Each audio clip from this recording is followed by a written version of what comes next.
शिखा, वो मैं हाँ विनीत बोलो। वो हमें फिजिक्स के नोट्स चाहिए थे, लेने रह गए। ओके, मैं कल ला दूँ, चलेगा? हाँ ठीक है। शिखा, हाँ बाय। या बाय। तो बे फट्टू, लड़की पटाएगा तू? अपनी औकात के हिसाब से लड़की पटा, वरना फट जाएगी। जी, तू क्या समझा? ओए!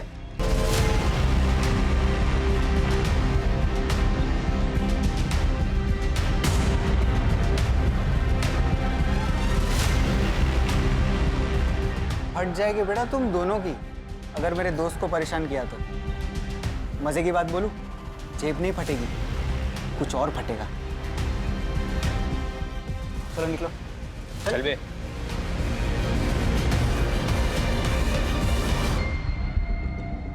Thank you. फूल लेके आता है, देने का हिम्मत भी रख। क्या बात है कुंती, यहाँ क्यों बैठी हो? जाओ, क्लास में बच्चे तुम्हारा वेट कर रहे हैं। करुणा दीदी, मेरी हिम्मत ही नहीं हो रही। कैसे उन बच्चियों को फेस करूं, कैसे चुप रहूं? कुंती, वो बड़े लोग हैं। देख, तेरा ना इस सबसे बाहर आना ही ठीक है, उसी में हम सबकी भलाई है। नहीं दीदी, इसमें किसी की भलाई नहीं है। भलाई तो अब इसमें है कि मैं इस समस्या को जड़ से ही खत्म कर दूं।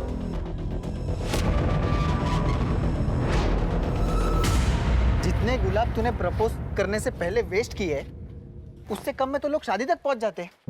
तू शिखा को प्रपोज करने वाला है भी कि नहीं? करूंगा ना। हाँ तो कर ना।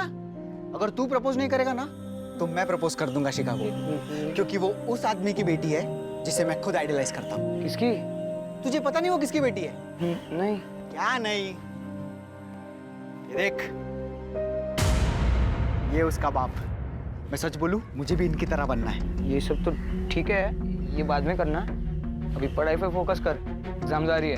एग्जाम छोड़, मुझे तो पढ़ने का भी मन नहीं है। मुझे तो गैंगस्टर बनना है, गैंगस्टर।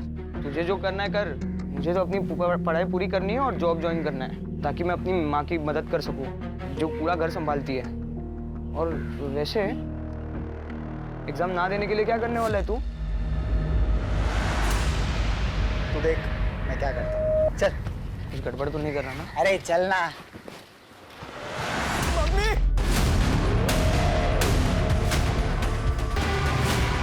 हेलो,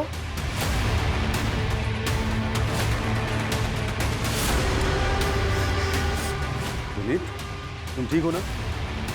सुबह चाचा, वो विशाल ने, दुकानदार, उसने दुकानदार। मुझे मालूम है बेटा, तुम्हारी मम्मी ने बताया। चाचा, वो पुलिस वाले मुझे नहीं पकड़ेंगे ना? मैंने कुछ नहीं किया। तुम्हें कुछ भी नहीं होगा। रिलैक्स, रिलैक्स, मैं हूं ना। Come on. कुंती, तू अकेली औरत इतना बड़ा कदम उठाने की कोशिश कर रही है। समझने की कोशिश कर, तेरी जान को खतरा हो सकता है। तेरे पीछे तो किसी का कोई सपोर्ट भी नहीं है। कम से कम तेरा पति होता तो तुझे हिम्मत मिलती। अगर आज वो होते तो जितनी हिम्मत मैं दिखा रही हूं, उतनी भी नहीं दिखा पाती। दीदी, मेरे भी 2 बच्चे हैं, मैं चुप नहीं बैठ सकती। मैं जो कर रही हूँ मुझे करने दीजिए। मेरे पास उसके खिलाफ ठोस सबूत है अपनी बात साबित करने के लिए। अब उसे कोई नहीं बचा सकता। कल सुबह तक उसकी सच्चाई सारी दुनिया के सामने आ जाएगी।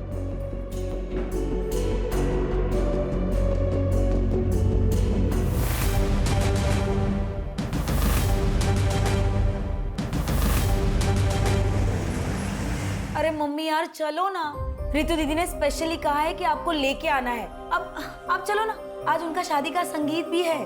बेटा, मेरी तबीयत कुछ ठीक नहीं लग रही, और वैसे भी मुझे कल सुबह जल्दी उठना है। एक जरूरी काम है। जैसे आपकी इच्छा। तुम दोनों वापस अकेले मत आना, और बहुत देर हो जाए तो वहीं रुक जाना, ठीक है? ठीक है।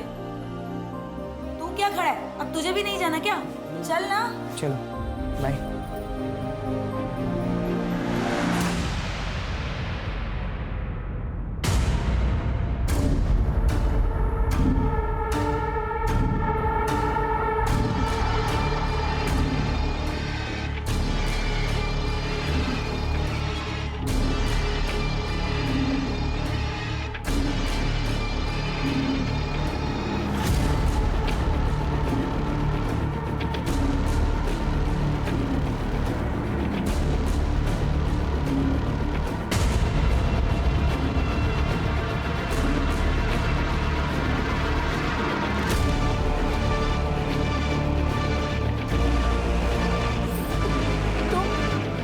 तुम यहाँ क्या कर रहे हो?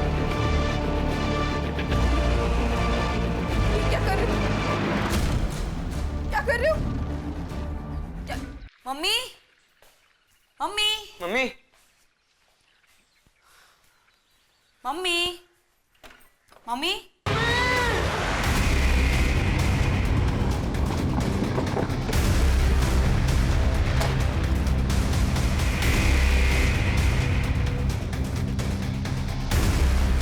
हटिए आप लोग, एक सेकंड हटिए हटिए, पीछे हटिए। पहले किसने देखा था? हम दोनों ने सर। एक्चुअली सर, कल रात को ना हम शादी के फंक्शन में गए थे और सवेरे जब लौटे तो मम्मी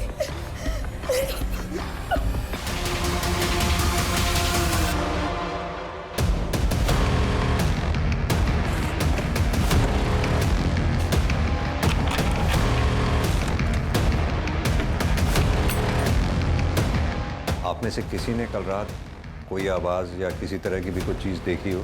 नहीं सर, हम लोग भी उसी शादी के फंक्शन में गए थे। ठीक है, धन्यवाद। आप लोग अभी जा सकते हैं। सर दरवाजे पर कोई फोर्स इंजरी के निशान नहीं है सर। घर का पिछला दरवाजा भी अंदर से बंद है। यानी कि ये बात साफ है, जो भी आया सामने के दरवाजे से आया और सामने के दरवाजे से ही बाहर गया।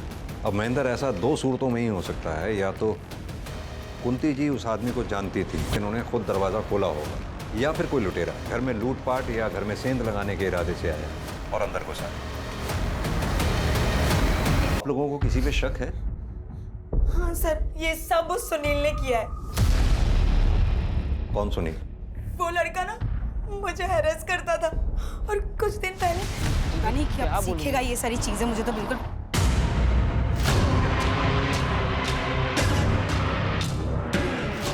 चल। कब तक भागेगी मुझसे? मेरा नंबर ब्लॉक करेगी तू? हाथ छोड़ो मेरा, सबके सामने तमाशा मत बनाओ। चल, अब मेरे सारे गिफ्ट और पैसे निकाल जो मैंने तुझे दिए थे। मुझे तो लगता है कि ये काम इन बच्चों के चाचा संजय का है। वो इस मकान को हथियाने के लिए इन लोगों को अक्सर धमकी देता है। भाभी, एक बात तो है, पिछले 2 साल से जिस तरह अकेले आपने अपने पूरे परिवार को संभाला है, वो मामूली बात नहीं है। अब अगर किसी का पति अपने परिवार को छोड़कर लापता ही हो जाए तो ऐसे हालात में औरत को ही सारी जिम्मेदारियां उठानी पड़ती है। बस वही कर रही हूँ। मैं और मेरा परिवार हमेशा आपका एहसानमंद रहेगा। आप हर कदम पर हमारे साथ खड़े रहते हैं। कैसी बातें कर रही हैं? ये तो मेरा फर्ज था। वाह, गुफ्तगू चालू है। बकवास बंद करो और चले जाओ यहाँ से। चला जाऊंगा, कुछ नहीं है भाभी जी। बस मुझे इतना बता दीजिए कि आप ये घर बेच कब रही हैं और मुझे मेरे शेयर के आधे पैसे कब दे रही हैं? ना तो मैं ये घर बेचने वाली हूँ और ना ही तुम्हें कोई पैसे मिलने वाले हैं। अरे ऐसे कैसे नहीं मिलेगा पैसा? अगर मुझे इस घर में आधा शेयर नहीं मिला ना तो मैं तुझे, तेरे बच्चों को काट डालूंगा। क्या हुआ? तू चल बेटा, अंदर चल। कुछ नहीं।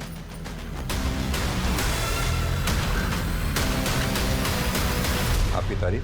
इनके पिता अजय मेरे बचपन के दोस्त। तो इनके पिता अजय वो कहाँ हैं? वो पिछले 2 साल से इन लोगों को छोड़कर कहीं चला गया हमारा, लेकिन कोई सबूत हाथ नहीं लगा। बॉडी का पंचनामा करवा के पोस्टमार्टम के लिए भिजवाओ। फॉरेंसिक टीम को भी इन्फॉर्म कर दो। और हाँ, ये संजय और सुनील, इनकी डिटेल्स निकलवाओ। Right sir.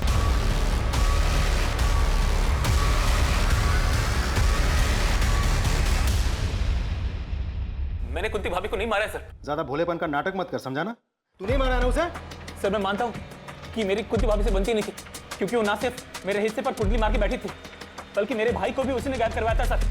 अपनी उस आशिक सूबेदार के साथ मिलकर, ताकि उन दोनों का अफेयर चलता रहे। सर वो एक नंबर की कैरेक्टरलेस औरत थी, अपने साथ साथ अपनी बेटी को भी अपने जैसा बना दिया था, हमारे खानदान की नाक कटवा दी उसने। दूसरों पर इल्जाम लगाकर बात को घुमा मत। सीधी तरह से ये बता, कल रात तू कहाँ था? कितने बजे सर?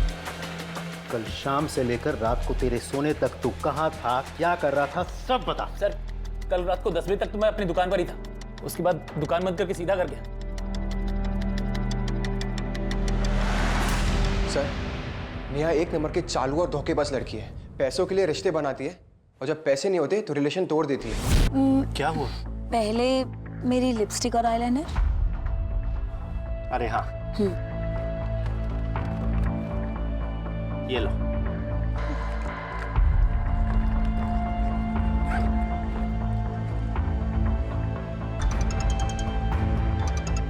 सॉरी। कौन है जो बार बार फोन कर रहा है? अरे दो ना, मैं बात करता हूँ कमीने से। नहीं नहीं, मैं इसे ब्लॉक करती हूँ, मैं इसे ब्लॉक।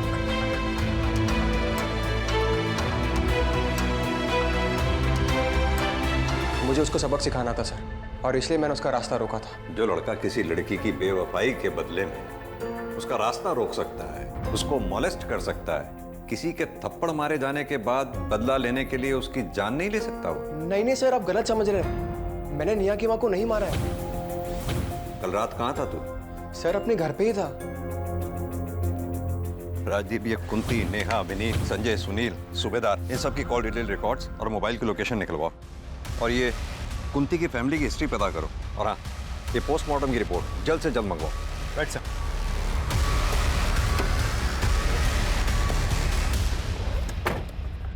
सर कुंती की पोस्टमार्टम रिपोर्ट आ गई है सर। सर रिपोर्ट के हिसाब से कुंती की मौत 16 अक्टूबर को रात 11 से 12 बजे के बीच में दम घुटने से हुई है। एक बात और सर, कुंती की बेटी नेहा का फोन आया था। मम्मी की डेड बॉडी पर मंगलसूत्र तो था ही नहीं, मंगलसूत्र गायब है सर। कातिल ने सिर्फ मंगलसूत्र चोरी किया है, इस बात के पीछे क्या राज हो सकता है?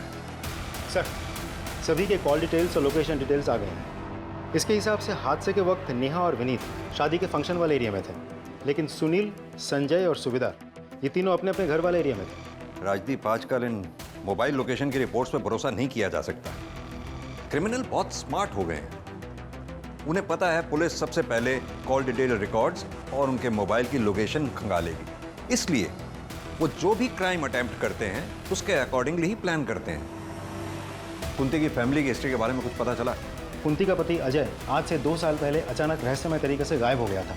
उसके बाद से लेकर आज तक वो कहाँ है किसी को कुछ नहीं पता। क्या कुंती के परिवार वालों ने अजय के मिसिंग होने की कंप्लेंट लिखवाई थी? कंप्लेंट लिखवाई थी सर, इन्वेस्टिगेशन शुरू भी हुई थी, लेकिन उसके बाद किसी को कुछ पता नहीं चला। अच्छा, ये कुंती के बच्चों के बारे में कुछ पता चला? लोगों का कहना है कि विनीत बहुत ही पढ़ाकू और डरपोक टाइप का लड़का है, जबकि कॉल रिकॉर्ड्स के मुताबिक नेहा करीब आधे दर्जन लड़कों के साथ ऑड आवर्स में बात करती है। इसका मतलब क्या सुनील जो बोल रहा था वो सच है? सर कहीं ऐसा तो नहीं है कि कातिल नेहा को मारने के लिए आया हो, और चूंकि नेहा घर पर नहीं थी तो उसका सामना नेहा की माँ कुंती से हो गया। नेहा से बात करते हैं। हेलो, अच्छा ठीक है, thank you sir. Cyber cell से कॉल था। उन लोगों का कहना है कि कुंती की मोबाइल गैलरी पूरी तरह से डिलीटेड है, किसी ने पूरा फोल्डर ही डिलीट कर दिया होगा। ऐसा क्या था उस फोन की गैलरी जो किसी ने पूरा का पूरा फोल्डर ही डिलीट कर दिया? नहीं सर, ना तो मुझे ये पता है कि फ़ोन की गैलरी में कुछ था या नहीं, ना तो मुझे ये पता है कि ऐसा कौन कर सकता है। हाँ, मम्मी का फ़ोन कभी लॉक नहीं रहता था, तो कोई भी कर सकता है ना। हमने तुम्हारे कॉल डिटेल रिकॉर्ड्स निकलवाए तो उसमें पाया बहुत से लड़कों के नंबर हैं उसमें, जिनसे तुम्हारी ऑड आवर्स में बहुत लंबी लंबी बातें होती हैं। क्या मैं जान सकता हूँ उन लड़कों से क्या रिश्ता है तुम्हारा? ये सच है कि मैं लड़कों से बातें करती थी, उनसे मिलने भी जाती थी, पर वो इसलिए क्योंकि वो लोग मुझे मेरी लाइफस्टाइल जीने में मदद करते थे। पर मेरे पुराने रिलेशनशिप या अभी के रिलेशनशिप में सिर्फ सुनील ही परिवार को नुकसान पहुंचा सकता है। और कौन ऐसा हो सकता है जो इस काम को अंजाम दे सकता है? हाँ सर, एक लड़का है, विनीत का क्लासमेट विशाल, वो 3 दिन पहले आया था।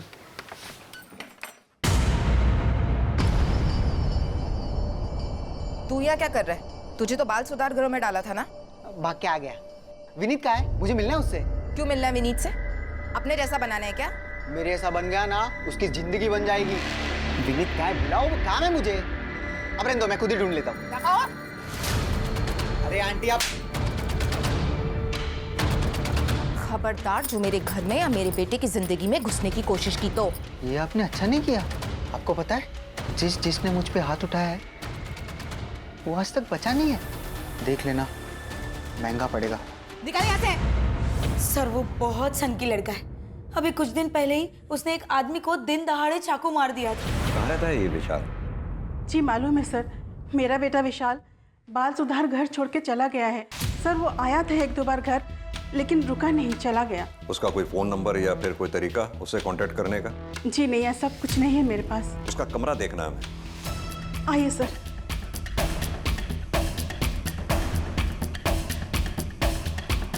राजीव चेक करो।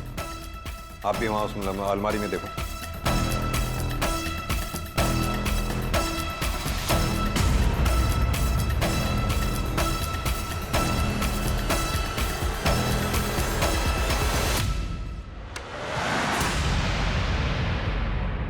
सभी आर्टिकल्स गैंगस्टर्स से रिलेटेड है। सब छटे हुए क्रिमिनल्स हैं। आपके बेटे ने ये सब क्यों कलेक्ट कर रखी थी?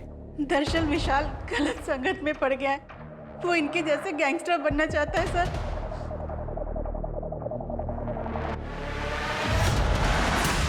क्योंकि तुम्हारे रिश्ते की बात कपड़ा व्यापारी संघ के अध्यक्ष शेखर मिश्रा से की है। शादी करनी है तुम्हारी। बहुत सुंदर हैं आप। मुझे आपकी बेटी पसंद है। तो शादी की डेट्स निकलवाइए आप। पंडित जी को हम अभी बुला लेते हैं। तो आप भी इलेक्शन की चिंता न कीजिए। आपका यह दामाद पूरे कपड़ा व्यापारी संघ का वोट दिलवाएगा आपको। इस बार भी आप ही विजयी होंगे। मुंह मीठा कीजिए आप। लेट।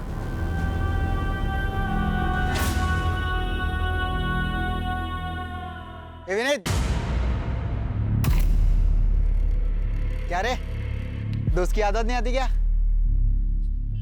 तू चले जा मेरे सामने से, वरना मैं पुलिस को सब सच बता दूंगा। देख, तूने मेरी मम्मी को मारने की धमकी दी थी। क्या बोल रहा है? मैं क्यों मारूंगा तेरी माँ को? मम्मी ने तो तुझे थप्पड़ मारा था। तो मैंने तेरी माँ को मार दिया? एक काम कर, तू साबित कर और पुलिस को भी बता दे। उनको भी बोल साबित करने को। खड़ा क्या है? जाना, जा, जा, वरना तुझे ही मार दूंगा। सर, मुझे इंस्पेक्टर सर से बात करना है। बोलो विनीत। मुझे रास्ते में विशाल मिला था। उसने कहा कि उसी ने मेरी माँ को मारा है, और ये बात कोई भी प्रूव नहीं कर सकता। मुझे बहुत डर लग रहा है सर। राजीव सर, इस विशाल को जल्द से जल्द पकड़ना होगा, क्योंकि अगर ये इसी तरह से बाहर घूमता रहा तो इसके आसपास के लोगों की जिंदगी को खतरा बना ही रहेगा।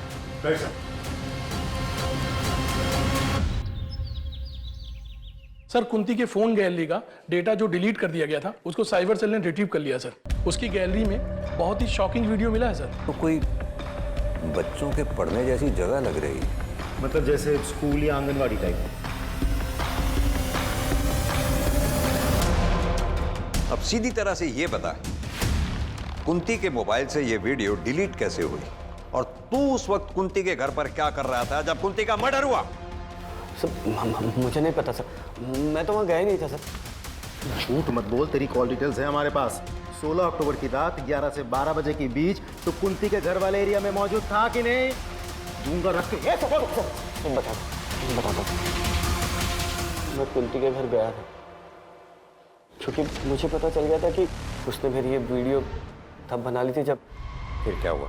मैंने आंगनवाड़ी केंद्र में कुंती किसी ने करुणा पर दबाव बनाया कि वो मुझे सब कुछ सच सच बता दी, और उसने मेरी पावर के डर से मुझे सब कुछ सच सच बता दी। मैं सिर्फ कुंती के घर उस रात उसे समझाने के लिए गया। जैसे मैं वहाँ पहुँचा, मैंने देखा कि कुंती का मोबाइल उठाया और अपनी वीडियो डिलीट की। उसके अलावा मैंने कुछ नहीं किया सर। राजदीप सर, अच्छी तरह से तोड़ाई करो उसकी, जब तक ये सच ना उगले। सर नहीं सर, मैंने कुछ बोल सच। सच बोल रहा हूँ सर।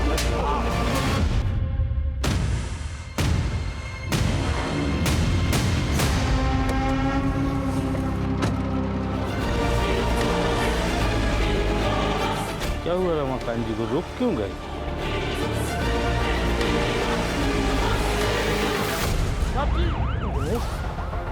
एक बात समझ में नहीं आई मेरे, आखिर ये कातिल इस गाड़ी में घुसा तो घुसा कैसे? क्योंकि ना तो रमाकांत किसी के साथ आया था और ना इस गाड़ी में कहीं कोई भी फोर्स एंट्री के निशान है। तुमने सीसीटीवी फुटेज चेक किया? सीसीटीवी गेट की दूसरी तरफ दूसरे एंगल पर है। मैंने चेक किया तो मुझे उसमें कुछ दिखाई नहीं दिया, ये गाड़ी भी नहीं दिखी। बट सर, मुझे एक बात समझ नहीं आ रही, आखिर रमाकांत जी यहाँ अकेले आए क्यों थे? वो इसके बारे में किसी को भी भनक तक नहीं लगने देना चाहते, इसलिए वो अपने ड्राइवर को भी लेकर नहीं है। अब वरना उनके साथ तो पूरा जत्था चलता है सर। तुमको किसी पे शक है?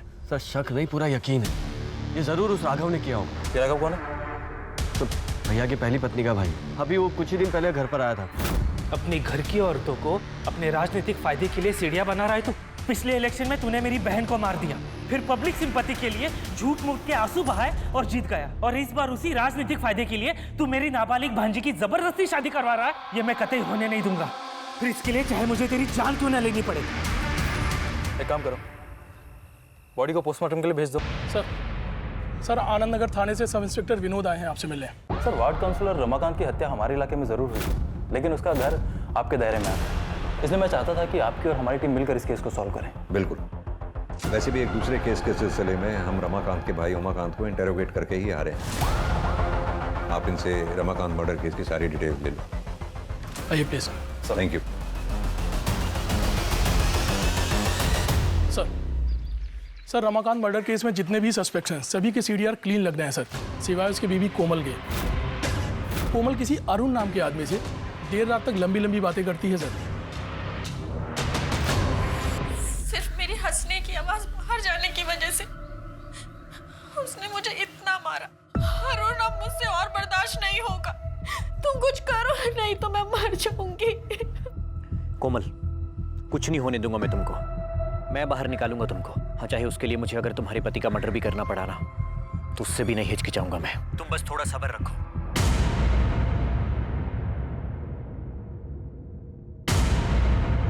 सर, उमाकांत पे हमने 3rd डिग्री इस्तेमाल किया, लेकिन फिर भी उसने ये बात नहीं कबूली कि उसी ने कुंती का खून किया है। सर, वैसे उमाकांत के खिलाफ हमारे पास कोई ठोस सबूत नहीं है। इनफैक्ट इस केस में किसी भी सस्पेक्ट के खिलाफ हमारे पास कोई कंक्लूसिव एविडेंस नहीं है। कुंती के घर चलकर दोबारा तहकीकात करते हैं।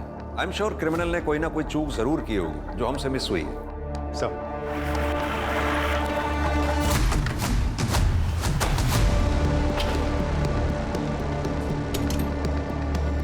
ताला लगाओ। राजदीप सर, दोनों बच्चों को फोन करके बुला और ये ताला खुलवा। Right sir. आप लोग भी अच्छी तरह से आसपास चेक करो, देखो कुछ मिलता है क्या।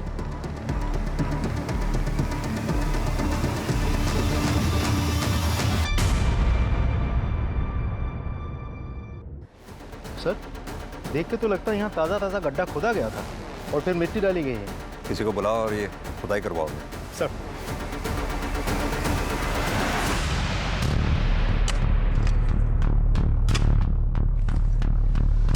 कंकाल को फॉरेंसिक जांच के लिए भेजो। उनसे कहो कंकाल का डीएनए बच्चों के डीएनए से मैच करके देखें। Right sir.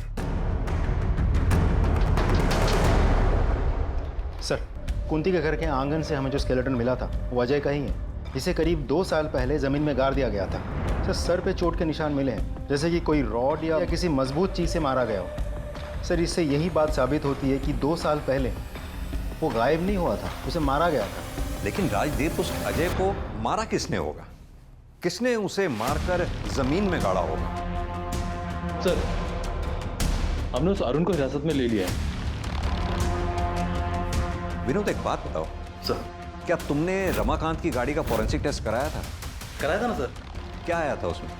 सर, उसमें कुछ फिंगरप्रिंट्स मिले और ये भी पता चला है कि कोई गाड़ी की चाबी यूज़ करके गाड़ी में घुसा था, क्योंकि सर गाड़ी के अंदर कोई फोर्स एंट्री के निशान नहीं मिले हैं।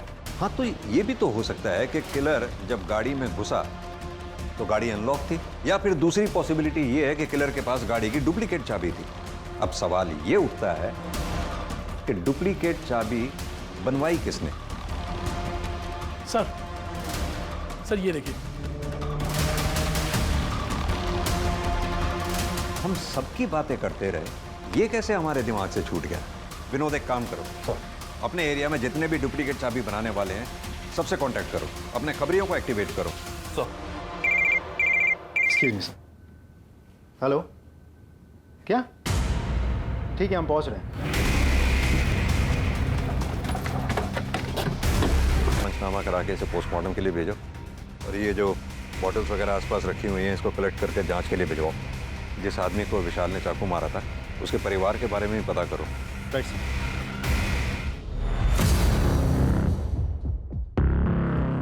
सर ये देखिए क्या मिला है सर। हाँ सर, मैंने एक डुप्लीकेट चाबी बनाई थी, लेकिन उसका नाम नहीं पता। दिनेश, एक काम करो, सामने चेक करो कोई सीसीटीवी कैमरा लगा है क्या, शायद वहां से उस आदमी का कोई क्लू मिल जाए। Okay sir.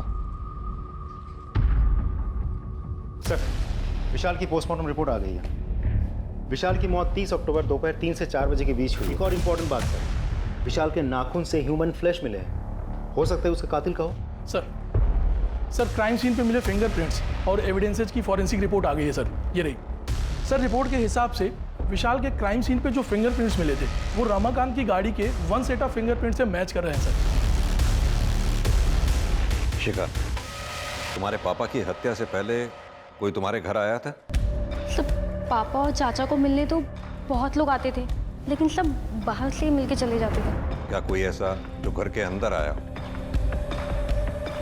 मुझे याद नहीं। ठीक। 1 मिनट सर, मुझे याद आ गया, वो आया था। कौन वो? सर मैं वो शख्स मिल गया है जिसने रमाकांत की गाड़ी की डुप्लीकेट चाबी बनाई थी। ये देखिए सर। किसने बनवाई ये डुप्लीकेट चाबी? सर मैंने पता कर लिया है, वो फ्रेम किसका है। किसका? इसकी कॉल डिटेल रिकॉर्ड्स और मोबाइल की लोकेशन निकलवाओ immediately. Right sir.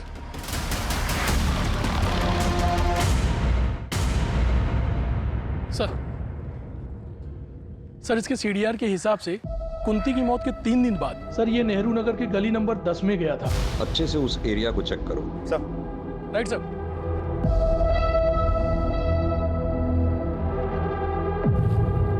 Mahendra. Sir. खुद आओ। Right sir.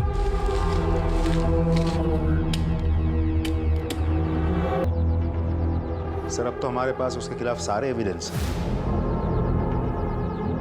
उठा लाओ उसे।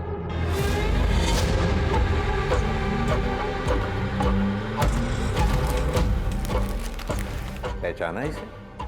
ये हमें विशाल की डेड बॉडी के पास मिला, और जिस दुकान से तुमने इसे बनवाया था उस दुकानदार से भी हमने ये वेरीफाई कर लिया। तुमने रमाकांत को क्यों मारा? हमारे पास इस बात के भी पक्के सबूत। मुझे याद आ गया, वो आया था। कौन वो? विनीत। वो नोट्स लेने आया था, लेकिन 1 घंटे में लौटा के चला भी गया। और यही नहीं, हमारे पास वो सीसीटीवी फुटेज भी है जिसमें तुम डुप्लीकेट चाबी बनवाते हुए साफ दिखाई दे रहे हो, और इसके साथ ही हमें रमाकांत की गाड़ी से तुम्हारे फिंगरप्रिंट्स भी मिले।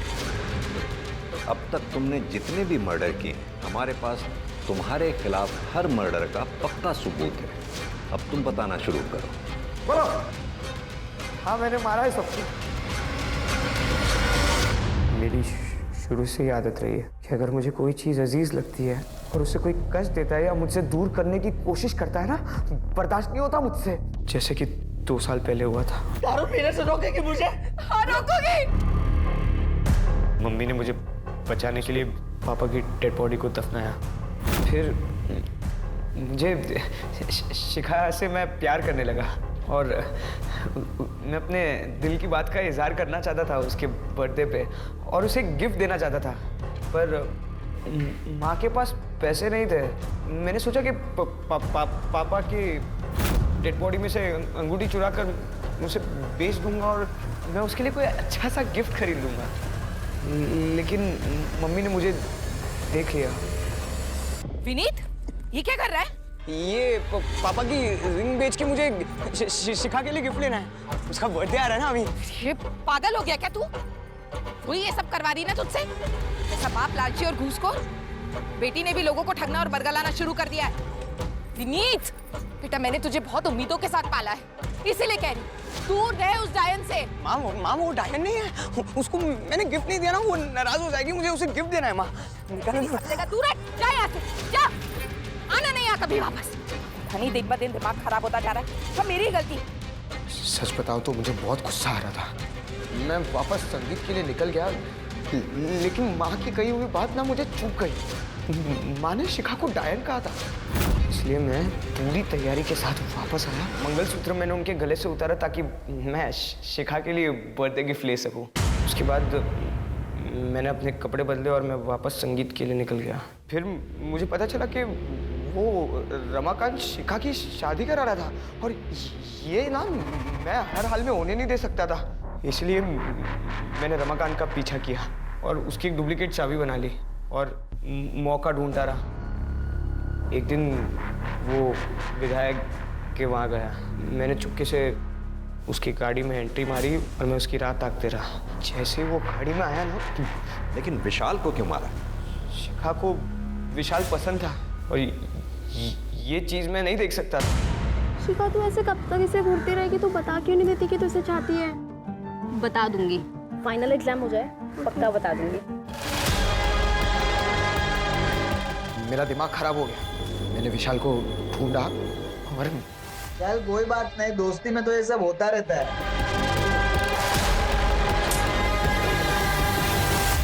तुम्हारा कैरेक्टर तो सच में ही समझ से बाहर है। सच बताऊं, तुम मानसिक रूप से बीमार हो और मैं हायर अथॉरिटीज से ये रिक्वेस्ट करूंगा, तुम्हें तुम्हारे गुनाहों की सजा वो दी जाए जो किसी एडल्ट को दी जानी चाहिए।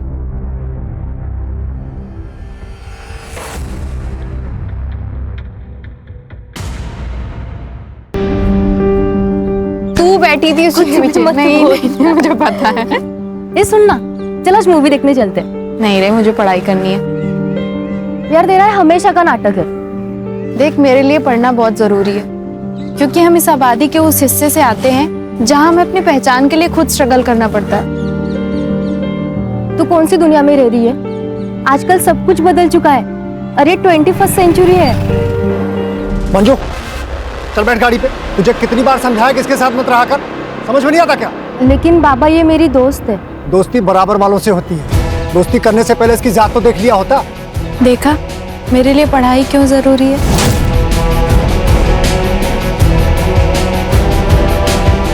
हमें खुद के लिए खुद खड़ा होना पड़ता है। कोई हमारे साथ नहीं खड़ा होगा, तू भी नहीं। हम इस बच्चे को नहीं पाल सकते। अरे पहले से हमारी 2 बच्ची है, ऊपर से ये बच्चा, कैसे परवरिश करेंगे इसकी?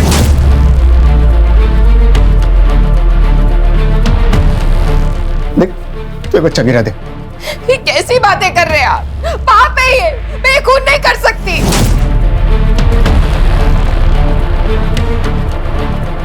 अरे मेरी अकेले की कमाई से ये सब नहीं हो सकता, और ऊपर से हड़ताल चल रही है। आज काम मिलेगा नहीं मिलेगा, क्या होगा मुझे पता नहीं। देख, तू बच्चा गिरा दे।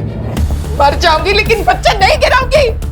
नहीं, तू ऐसा नहीं करेगी। वहीनी, अपने सपनों से बड़े अपने होते हैं, और आज तक मैंने मीरा और अनीता के लिए कुछ भी नहीं किया। और हो सकता है वहीनी, ये आने वाला बच्चा हमारे लिए अच्छे दिन लेकर आए। अच्छे दिन आने के लिए बगावत करनी पड़ती है, और तूने तो उसी वक्त अपने घुटने टेक लिए। जगदीश भाई, शालिनी पेट से। अबे तू तो बड़ा स्वार्थी निकला बे।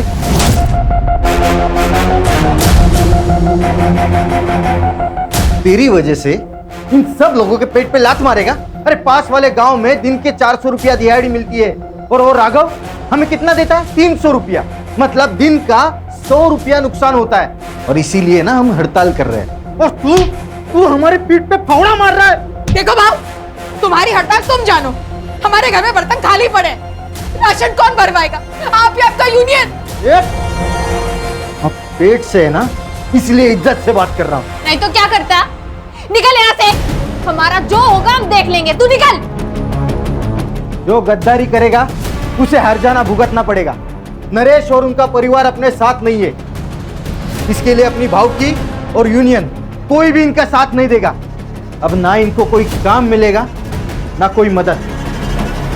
अब देखता हूं तू क्या कर लेती है। चलो।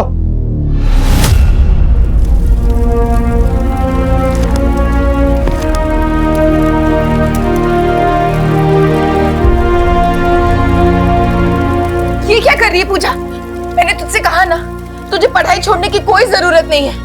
वहीनी, मेरे लिए मेरा परिवार ही सब कुछ है। आई बाबा के जाने के बाद आपने और दादा ने मुझे पाल पोस कर बड़ा किया। मेरे लिए आप दोनों ही मेरे आई बाबा। तेरी यूनियन और तेरी हड़ताल तेरे पास में रख।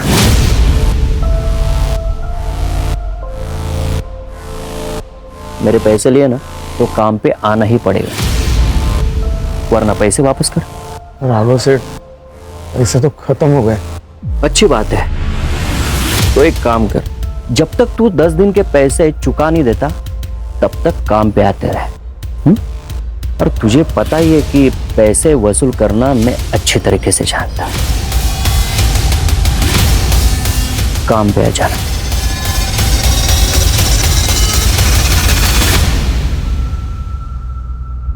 तो क्या सोचा है आपने? मैं काम पे नहीं जाऊंगा। तो वो लोग यहाँ आ जाएंगे? घर पे भी नहीं रहूंगा, भाग जाऊंगा कहीं।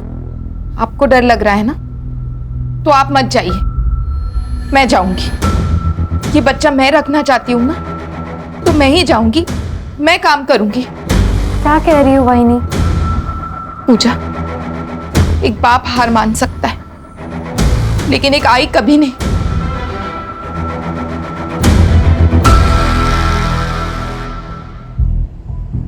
अरे क्या करे यार विनीत, ऐसी वीडियो देखते देखते सारी जवानी निकल जाएगी।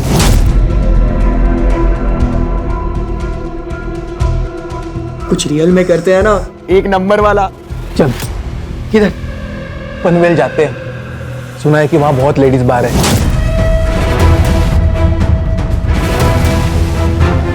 भाई बहुत मजे करेंगे, एकदम फुल टू पटैक। क्या बोलता है? पैसे कहाँ से लाएगा तू? मेरे बाप का पैसे का पेड़ नहीं है। अरे वो पका हुआ आम सीधा ऐसा पॉकेट में आना चाहिए, समझ रहा है? हाँ यार, अरे हो जाएगा ना भाई, पैसे का जुगाड़। काय को टेंशन ले रहा है तू? पैसा ठीक है यार, लेकिन वो कब करेंगे? अरे अनमोल से पैसे लेंगे अपन।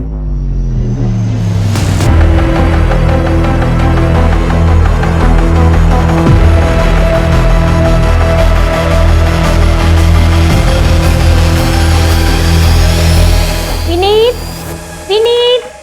हाँ मम्मी। अरे चाय दे दी? अच्छा विनीत, पूजा आज से यही काम करेगी। हाँ पूजा, घर का सब काम करके पुलाव सब्जी और रोटी बना लेना। हाँ ओके। और आज तुम क्लास नहीं गए? मॉम आज हमारी शाम की क्लास है, तो मैं और सूरज आज शाम तक घर पर ही है। अच्छा ठीक है, मैं काम पे जा रही हूँ और सूरज आज यही खाना खा के जाना। हाँ पूजा, घर का सब काम करके रखना। बाय।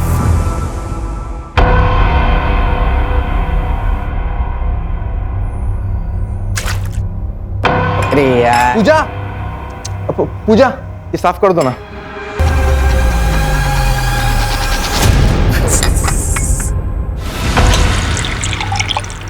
तो एक बार अपनी मालकिन से बात करके तो देख, अगर फिर भी नहीं मानते तो नौकरी छोड़ दे। वही मैं बात कर तो लूंगी, पर मुझे पता है वो मेरी बात पे यकीन नहीं करेंगी। अपने बेटे से बहुत प्यार करती है और हो सकता है उल्टा हमें ही नौकरी से निकाल दे तो। लेकिन अगर तू चुप रहेगी तो उनकी हिम्मत और बढ़ेगी। बोल दे तू।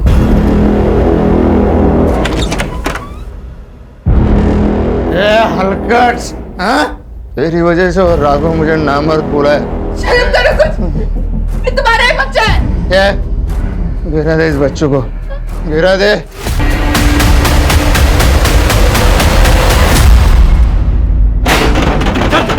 चल निकाल, दिल भाई, अरे सामान क्यों फेंक रहे हो? अरे सामान मत फेंको, मैं पैसे दूंगा ना। अब 1 साल हो गए, तूने 2 लाख रुपए लिए थे 30% ब्याज से।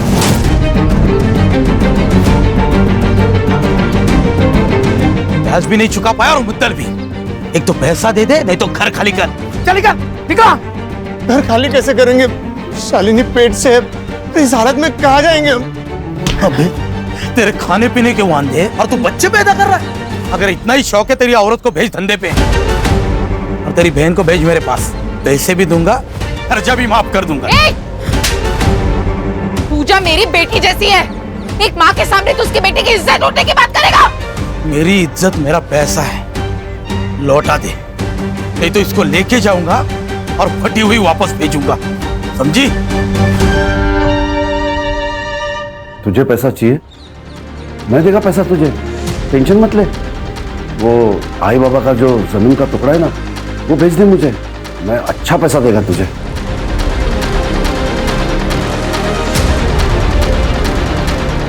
बाबा ने मरते वक्त कसम दी थी वो जमीन नहीं बिकेगी, मैं उसे कभी नहीं बेचूंगी।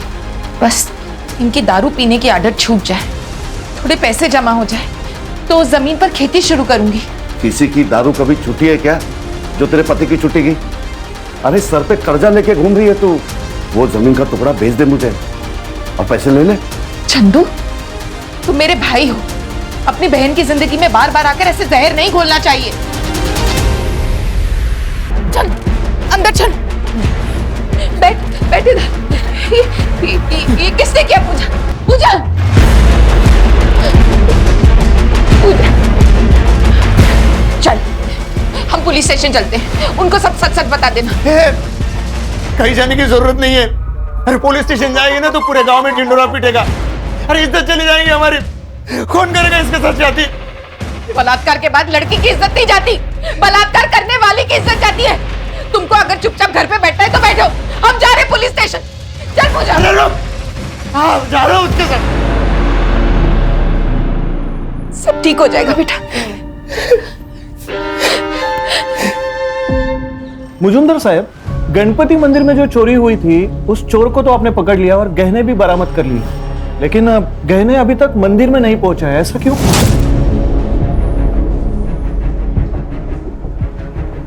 जिसको पकड़ा था वो चोर था ही नहीं, गलत इंफॉर्मेशन मिली थी।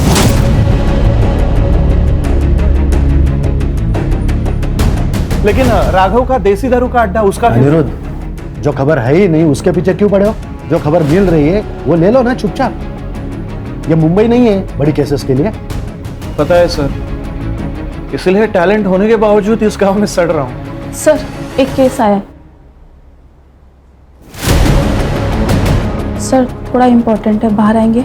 अनिरुद्ध तुम जाओ, और सुनो, जब तक पक्की खबर ना मिले छापना नहीं। ठीक है सर।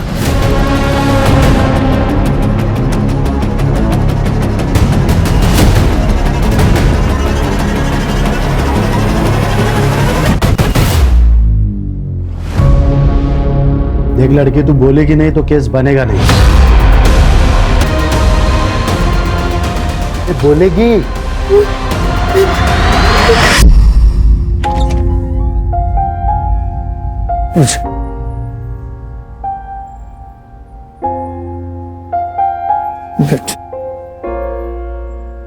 तूने बता दिया ना ये सब तेरे साथ किसने किया?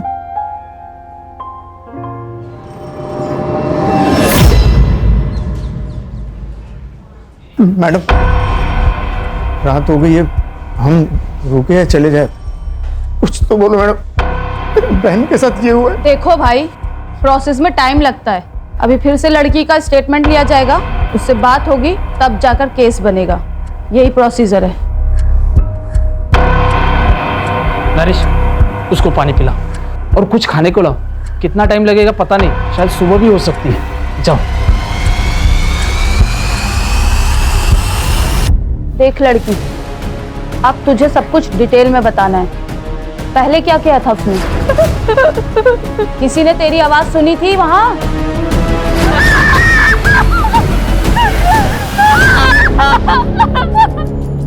तुम्हारे बहन ने बता दिया है। किसने सब? अब्दुल ने।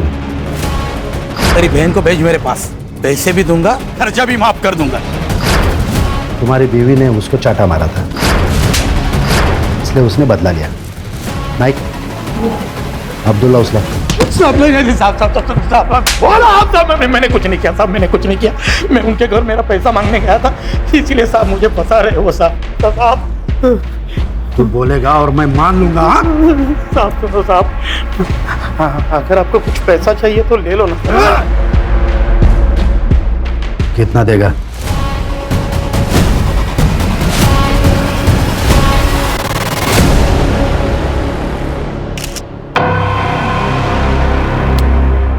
एक लड़की अपनी दुख भरी दास्तान लेके पुलिस के पास आती है और पुलिस उसकी मदद करने के बजाय उसे नजरअंदाज करती है। उसका बलात्कार करने वाले बाहर घूम रहे हैं और वो अंदर आग से झुलस रही है।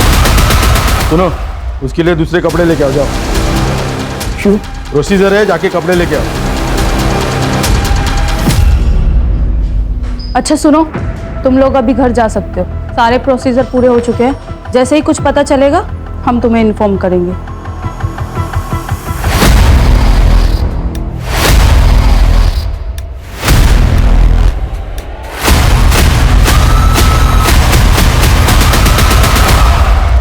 आप लोग क्यों डर रहे हो? हमें डरने की कोई जरूरत नहीं है।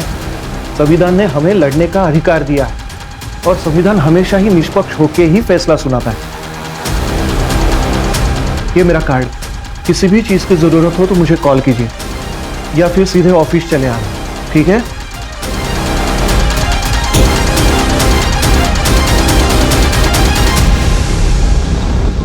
उस अब्दुल ने किया ना ये सब कुछ?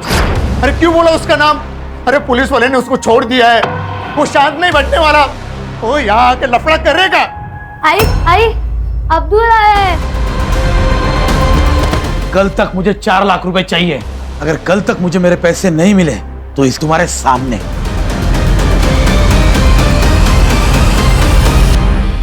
अब क्या करे? अब एक ही रास्ता बचा है। चल मीना, चल अनीता। कहाँ जा रही है? भाई के पास अपनी जमीन बेचने, अपनी जमीन बेच के पैसे खड़े करूंगी मैं। शालिनी,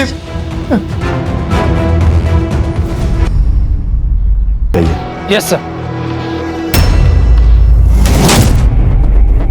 मोर दो।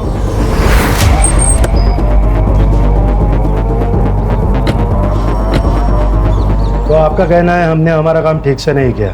पंचनामा हुआ, मर्डर वेपन मिला, जहां बॉडी मिली थी खून भी वहीं हुआ था या कहीं और।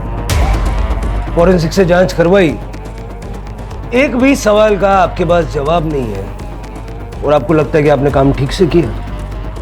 बॉडी पोस्टमार्टम के लिए भेजी? हाँ, हमारे यहीं पे होता है पोस्टमार्टम।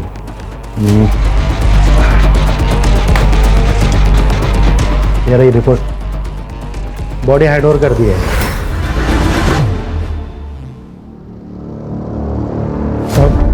मुझे उस दिन सारे गांव के सामने फटे हुए कपड़े में आई थी। हम जब पुलिस स्टेशन गए तो उसने अब्दुल का नाम लिया। फिर पुलिस ने उसे पकड़ा क्यों नहीं? पकड़ लिया था साहब, लेकिन बाद में छोड़ दिया। जब हम घर पहुंचे तो थोड़ी देर के बाद अब्दुल घर आया। उसी पैसे का इंतजाम करने के लिए शालिनी बच्चों के साथ बाहर निकल गई थी। चल मीना, चल अनीता। कहाँ जा रही है? भाई के पास अपनी जमीन बेचने, अपनी जमीन बेच के पैसे खड़े करूंगी मैं। लेकिन सारी रात वो जब घर पे नहीं आई तो मैं उसे लेने चंद्रकांत के घर गया। चंद्रकांत, चंद्रकांत, वो शालिनी और बच्चों को लेने आया था, काफी देर हो गई ना। वो लोग यहाँ पे नहीं आए, चल निकल यहाँ से। वहां नहीं था अभी साहब, शालिनी के साथ मेरी 2 बेटियां भी है, कहीं उन दोनों को भी। देखो तुम रो मत, बच्चों का फोटो हमें दे दो, हम ढूंढते हैं उन्हें।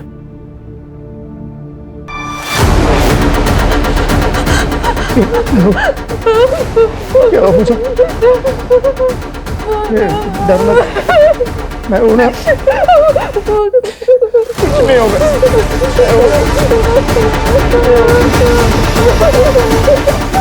जब उस लड़की ने अब्दुल का नाम लिया था तो उसे छोड़ क्यों दिया? क्योंकि वो लड़की झूठ बोल रही है। अब्दुल यहाँ नहीं था, वो मुंबई में था।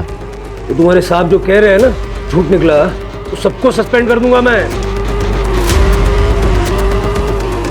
जब तक ये केस हमारे अंडर है, आप में से कोई भी इस पुलिस स्टेशन में नहीं आएगा। चलो। सिर्फ ये झूठ बोल रहा है। पुलिस स्टेशन का सीसीटीवी फुटेज निकलवा और शालिनी की बॉडी को पोस्टमार्टम के लिए भिजवा। उसको बोलो जल्द से जल्द रिपोर्ट चाहिए। और वो बच्चियां अनीता और मीना, उनका भी कुछ पता नहीं। मर्डर का हूँ सर, यहाँ से 3 किलोमीटर दूर।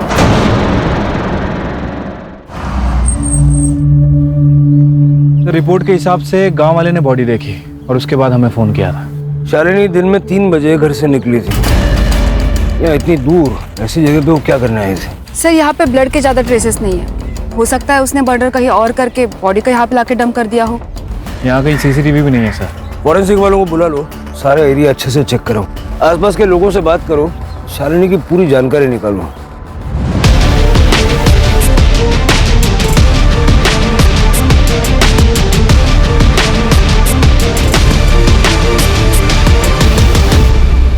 पूजा और शालिनी के बारे में हर कोई अच्छी बात बोल रहा है। ये राघव यहाँ का बाहुबली है सर। और नरेश और उसके परिवार ने राघव से कुछ पैसे उधार ले रखे। कुछ दिनों से ये लोग काम पे भी नहीं जा रहे और शायद इसी वजह से इन दोनों के बीच में झगड़ा हुआ है। सर झगड़ा तो यूनियन लीडर जगदीश के साथ भी हुआ था। हड़ताल होने के बावजूद भी वो खेतों में काम करने गया था। और ये जगदीश भी उस दिन से गायब है जिस दिन से शालिनी गायब हुई। उस रात को वो घर नहीं आया था। जगदीश के कैरेक्टर के बारे में पता किया सर। औरतों को लेकर उसका कैरेक्टर अच्छा नहीं है। चंद्रकांत का शालिनी के साथ जमीन को लेकर कुछ पंगा है ना? चंद्रकांत को लेके आओ। सर वो जमीन का टुकड़ा मुझे चाहिए था, लेकिन शालिनी ने कभी हाँ कहा ही नहीं। उसको मार दिया? अरे नहीं सर। उस दिन जब वो तेरे घर पे आई थी तुझसे मिलने के लिए, क्या हुआ था? सर वो घर पे पहुंची ही नहीं थी और यही बात मैंने नरेश को भी बताई थी। नहीं साहब साहब साहब साहब, मैंने कुछ नहीं किया साहब। वो लड़की झूठ बोल रही है साहब। झूठ तू भी तो बोल सकता है। मैं इधर नहीं था साहब, मैं मुंबई गया था काम के वास्ते। कहीं ऐसा तो नहीं कि शालिनी को पता चला कि और इसलिए तूने उसे मार दिया? नहीं साहब, ऐसा कुछ नहीं है साहब। मैंने कुछ नहीं किया साहब। मैंने कुछ नहीं किया साहब। इसकी बात का यकीन तो नहीं करता कि ना ही कपड़ों में सीमेंट मिला है और ना ही मेडिकल रिपोर्ट। ये जगदीश का फोन भी बंद है और कई दिनों से वह गायब भी है। जगदीश का नरेश की फैमिली के साथ झगड़ा भी हुआ था और ये जगदीश ने पूजा के साथ 1-2 बार बदतमीजी भी की थी। सर मैंने पता किया है, ये जो जगदीश है ये औरतों के मामले में थोड़ा ढीला है। उसका फोन ट्रैकिंग पे डालो, उसका सीडीआर निकालो और लास्ट लोकेशन भी निकालो। सर शालिनी के पीएम रिपोर्ट। शालिनी का गला किसी शार्प नाइफ से काटा गया है और सर टाइमिंग ऑफ डेथ 11 बजे से लेकर 1 बजे के बीच में है। सर और एक बात, शालिनी 3 महीने की प्रेग्नेंट थी और उसके साथ नरेश के बारे में पता किया है सर। नरेश एबॉर्शन करवाना चाह रहा था क्योंकि वो दूसरा बच्चा नहीं पालना चाहता था। आसपास के सारे मैटरनिटी होम्स में चेक करो, कहीं ना कहीं तो ट्रीटमेंट चल रहा होगा। सर शालिनी के नाखूनों में ब्लड सैंपल मिले हैं। लगता है हाथापाई करते वक्त नाखूनों में आ गए हो। ठीक है, उसका डीएनए लेके चंद्रकांत और अब्दुल के साथ मैच करवा के देखो। Yes sir. पूजा का रेप हुआ और पूजा चुपी हो गई तो शालिनी का रेनी को मार दिया गया। अगर ये दोनों केसेस एक दूसरे से कनेक्टेड हैं तो पूजा का बोलना जरूरी है। पूजा तुम्हें डरने की जरूरत नहीं है। पुलिस हर तरह से तुम्हारे साथ है। तुम शालिनी से बहुत प्यार करती थी ना? मैंने सुना है कि तुम उसे आई की तरह मानती थी। अगर उसे इंसाफ दिलाना है तो तुम्हें बोलना होगा पूजा। पूजा शालिनी के साथ कट के हत्या कर दी गई। उसकी दोनों बच्चियां अनीता और मीना दोनों लापता है। नहीं बताओगी तो वो आदमी उन बच्चियों के साथ भी। क्या हुआ पूजा? प्लीज पूजा बोलो, बताओ क्या हुआ था तुम्हारे साथ? सर इसकी हालत खराब हो रही है, अब इससे और सवाल करना ठीक नहीं है। पूजा का बोलना जरूरी है शिरके। उसी से हमें बच्चियों तक पहुंचने की लीड मिलेगी। सर ममता क्लिनिक में शालिनी की ट्रीटमेंट चल रही थी और शालिनी के डॉक्टर ने बताया कि शालिनी के पेट में लड़की थी और ये बात उनको पहले से ही पता थी। सर शहर में जाके नरेश ने और शालिनी ने इलीगली सोनोग्राफी करवाई थी। वो अबॉर्शन भी करवाना चाहते थे लेकिन उसके डॉक्टर ने साफ मना कर दिया। नहीं ऐसा तो नहीं कि एक और बेटी पैदा होने वाली थी और शालिनी अबॉर्शन करवाना नहीं चाहती थी, इसलिए नरेश ने उसे मार दिया। ले गया उसे। 2 बेटियां तो पहले से थी, एक और पैदा होने वाली थी और शालिनी ने अबॉर्शन करने से मना कर दिया। गुस्सा बहुत आया होगा इसलिए मार दिया। साहब मुझे तीसरा बच्चा नहीं चाहिए था, इसलिए मैं शालिनी का अबॉर्शन कर रहा था। लड़का हो या लड़की मुझे कोई लेना देना नहीं। तो फिर सोनोग्राफी क्यों करवाई? तुम्हारा शालिनी को बोल। मैं क्यों मारूंगा मेरी बीवी को? पुलिस स्टेशन के अंदर का सीसीटीवी तो खराब है लेकिन बाहर के सीसीटीवी में एक फुटेज मिला है सर। ये देखिए, उस दिन पूजा इन कपड़ों में पुलिस स्टेशन के अंदर आती है। वो यहाँ पे काफी देर थी सर और तकरीबन शाम को नरेश यहाँ से बाहर निकलता है। फिर ये नरेश कुछ थैली में पुलिस स्टेशन के अंदर लेके जा रहा है और थोड़ी देर के बाद पूजा और नरेश पुलिस स्टेशन से बाहर आते हैं। लेकिन इस वक्त पूजा ने जो कपड़े पहने वो बिल्कुल अलग है सर। मतलब पूजा के साथ वो कपड़े छुपाए गए। उसके कपड़े क्यों बदले? उसने पेशाब कर दी थी उन कपड़ों में। पूरी पुलिस स्टेशन में गन मच गई थी तो उसने कपड़े बदल लिए। वो कपड़े कहाँ थे? पता नहीं, फेंक दिया होंगे उसने। ये जो कुछ भी अभी कहा ना रिटर्न में चाहिए मुझे, समझे? चलो शिरके, इन सबके सीडीआर मुझे अर्जेंटली चाहिए। कुछ तो ये लोग छुपा रहे हैं। सर अब्दुल, चंद्रकांत या नरेश किसी के भी डीएनए शालिनी के नाखूनों से निकले हुए ब्लड ट्रेसेस से मैच नहीं हो रहा है। फिर कौन हो सकता है? सर मैंने सबका सीडीआर चेक किया सर, सब कुछ क्लीन है, लेकिन कांस्टेबल जादव नरेश से बहुत ज़्यादा टच में है। उस दिन के बाद से, जिस दिन नरेश पूजा के साथ यहाँ से निकला, उस दिन के बाद से कांस्टेबल जादव के फ़ोन की लोकेशन ज़्यादातर पूजा के घर के आसपास है। बुलाओ उसको। बैठ बैठ जादव, बैठ। देख जादव, ये नरेश के साथ में क्या डील थी तेरी, क्या छुपा रहा है? वो सर, टाइम नहीं है, बोल जादव। सर मैं उसकी मदद करना चाहता था। कैसी मदद? सर पूजा के साथ इसी पुलिस स्टेशन में बहुत गलत हुआ। रेप कांस्टेबल मोरे को फेंकने को कहे सर। मोरे दे, मैं चलाता हूँ, तब तक तू उनको नए कपड़े लाने को बोल। ठीक है सर वो कपड़े अभी तक मैंने मेरे घर में संभाल के रखे। चिरके, वो कपड़े रिकवर करवाओ और लैब में भेजो।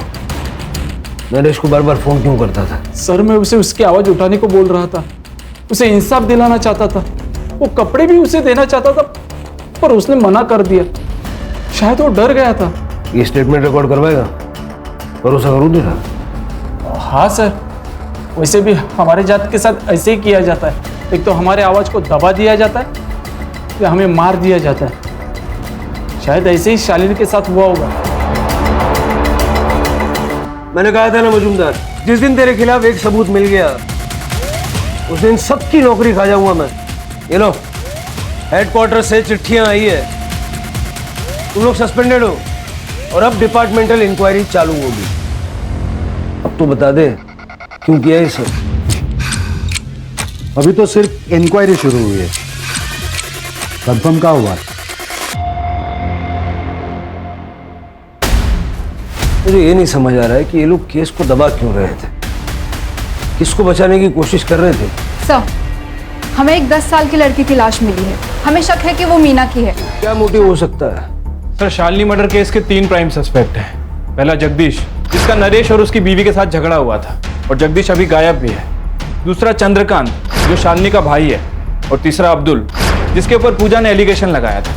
सर लेकिन वो तो हमारी कस्टडी में है, इसलिए मीना मर्डर केस में इसका कोई कनेक्शन नहीं लगता है। सर लेकिन नरेश हो सकता है, क्योंकि इन दोनों के बीच में काफी झगड़े हुए थे और सर शालिनी की वजह से इसका गांव में काफी नाम भी बदनाम हुआ था। कहानी पूजा से शुरू होती है, इसलिए हमें पूजा की साइड सुनना बहुत जरूरी है। सर लेकिन वो तो कुछ बोल ही नहीं रही है। कॉलेज में कभी नाटक में काम किया है? पूजा, तुम्हारे साथ पुलिस स्टेशन में जो कुछ भी हुआ हम सब जानते हैं, लेकिन तुम्हारी जुबानी के बिना हम कुछ नहीं कर सकते। हमारे पास अनीता के नाम से एक बेनामी लेटर आया है, ये देखो। इसमें साफ साफ लिखा है कि अगर तुमने केस वापस नहीं लिया तो अनीता को मार देंगे। हो सकता है कि जैसे हमें मीना की बॉडी मिली, कुछ दिनों के बाद अनीता की भी बॉडी मिले। पढ़ो। हमें तो लगता है कि इन सब की शुरुआत पूजा के साथ ही हुई है, क्योंकि शालिनी और मीना का मर्डरर ही पूजा। लेकिन अपने लिए नहीं, अपने परिवार के लिए, इसलिए चुप बैठी। आप लोग मेरी अनीता को बचा लो। पूजा, तुमने इंस्पेक्टर मुजुमदार से ये क्यों कहा कि अब किया था?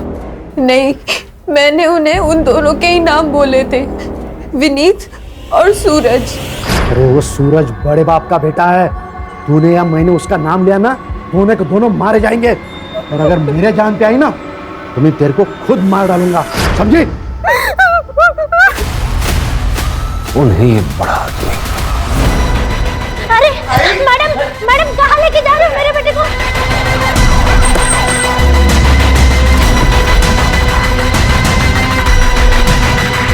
चल। अरे कौन हो तुम?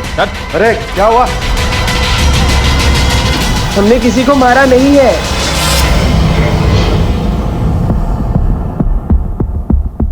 सूरज तेरा बेटा है? पूजा के ड्रेस पे जो सीमेन मिला था ना, इन दोनों से मैच हुआ है। चल भाई, सब कुछ सच सच बता दे, नहीं तो 3rd डिग्री क्या होती है पापा से पूछ ले, फिर हम बता देंगे। पापा प्लीज। सर मैं बताता हूँ। बताओ। जब पूजा ने सूरज और विनीत का नाम लिया तब मुझे शक हो गया सर कि ये काम ये दोनों ने किया है, इसलिए मैंने सूरज को फोन किया था। एक पापा का कॉल है। हेलो। तूने क्या किया उस लड़के के साथ? किसके साथ? ये पूजा के साथ। वो पहले विनीत ने, फिर मैंने तभी तय किया कि इन दोनों को बचाना है, इसलिए मैंने नाइक और मोरे को पैसों का लालच देकर उनको मेरे साथ कर लिया सर। फिर मैंने नरेश की डिटेल्स मंगवाई, तब मुझे पता चला कि नरेश का और अब्दुल का कुछ पंगा चल रहा है, इसलिए पूरा इल्जाम अब्दुल पे डाल दिया सर। तेरे जैसे कुछ पुलिस वालों की वजह से लोग पुलिस पे विश्वास करने से कतराते हैं। शालिनी के केस में क्या छुपा रहा है? शालिनी पूजा के लिए आवाज उठाएगी, इसलिए मार दिया उसे। नहीं सर, उसके बारे में कुछ पता नहीं है सर। सर प्लीज मेरा यकीन करो सर। तेरा यकीन करूं?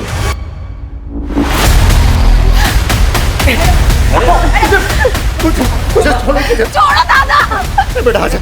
छोड़ो दादा, मेरी जिंदगी खराब करी इन्होंने। छोड़ो जाने दो।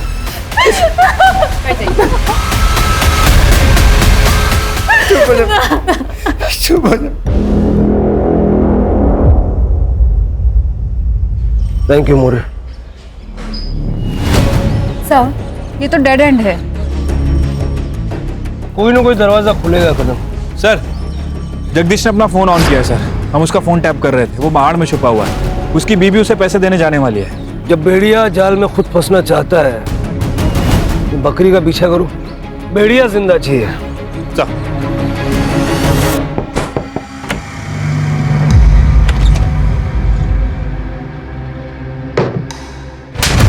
शालिनी का मर्डर क्यों किया? उसका क्यों मारा मीना को? बोल। तब नहीं मैंने उसे मारा ना साहब, मैंने मीना को भी नहीं मारा साहब। सच बोल रहा है तो पुलिस से छुप क्यों रहा था? साहब मैं पुलिस से नहीं छुप रहा था साहब, अगर मैं छुपता नहीं ना तो आज आप मेरे मर्डर का इन्वेस्टिगेशन कर रहे होते साहब। मैं किसी और से छुप रहा था साहब।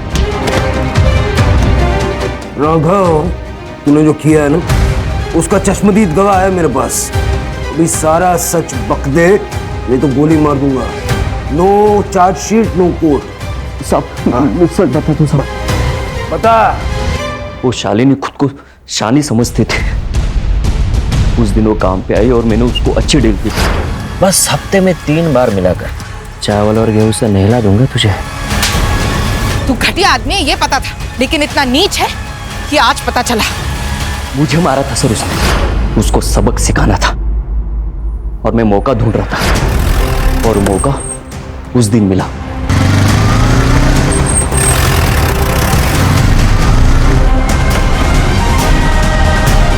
आज तो तुझे नहीं छोड़ूंगा। रोक! रोक! फिर मैंने वापस आके देखा तो ये लोग भाग चुके थे।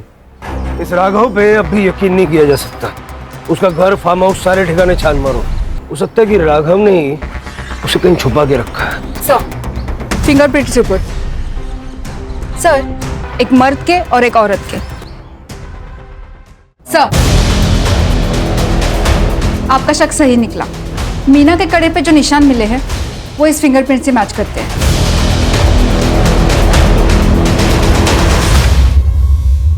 तो ये तुम्हारी बीवी है? अब सारा सच बक दे। करना था ताकि लोगों की नजर में आ सकूं। छापी ना तो न्यूज बनी, लेकिन उससे सिर्फ आग जली थी। मुझे पूरा जंगल जलाना था ताकि न्यूज बनी रहे। शालिनी के मर्डर की न्यूज मैंने जब छापी तो फिर से न्यूज बनी, मेरा फायदा हुआ, बड़े चैनल में बातें चलने लगी। लेकिन एक प्रॉब्लम हुई थी। शालिनी का खून करते वक्त उसकी दोनों लड़कियों ने मुझे देख लिया था। फिर मैंने सोचा जब कहानी बनी है तो और थोड़ा तेल डाल देता।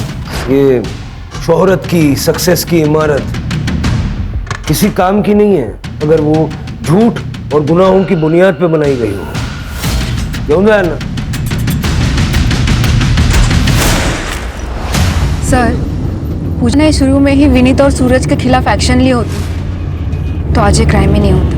यही तो प्रॉब्लम है ना कदम, हम गुनाह की दस्तक को पहचान नहीं पाते या फिर नजरअंदाज करते हैं। सबसे पहले पूजा को ही अपने लिए आवाज उठानी चाहिए थी। और सर शालिनी ये जातिवाद का शिकार हुई, लेकिन अगर राघव के मन में उसके माँ बाप ने ये जातिवाद का बीज नहीं बोया होता तो शायद आज शालिनी जिंदा होती। शिरके किसी भी चीज को पाने के लिए किसी भी हद तक चले जाने की जो लालच है ना, वही क्राइम की पहली दस्तक है जो अनिरुद्ध पहचान नहीं पाया।